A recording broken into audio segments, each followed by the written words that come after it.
தனபால் அவர்களுக்கு பதிலாக சுதீஷ்க்கு தூக்கி கொடுத்துருக்காங்கன்னு வச்சுக்கோங்க. எவ்வளோ பெரிய ஏமாளி எடப்பாடி, யோசிச்சு பாருங்க.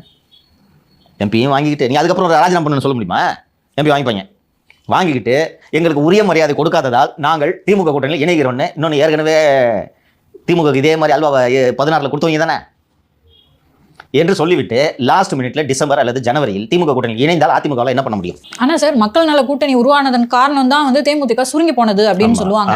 ஸோ மீண்டும் மீண்டும் நம்ம தொடர்ந்து இந்த அரியணைகளுக்கான விளையாட்டு அப்படின்றத பேசிட்டு இருக்கும்போது, இப்போ இவங்க இந்த மாதிரி டீலிங்காக திமுக போறதா, அப்படி இல்லாட்டி கட்சியை வளர்க்க வேண்டும் அப்படின்னு ஒரு முடிவு எடுக்கிறது நல்லதா சார்? நீங்க கேட்கறது ஃபேர் கொஸ்டின் மாலதி.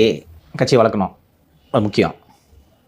சொத்து கைவிட்டு போகுதுல்ல, வீடு போகுது. இவங்க குடியிருக்கிற வீடு விருகம்பாக்கத்தில் இருக்கிற அந்த வீடு போகுது.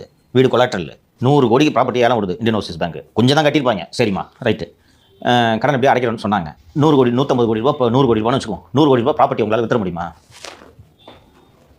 அந்த மாதிரியான சேலுக்கு பேர் டிஸ்ட்ரஸ் சேல் இல்லையா?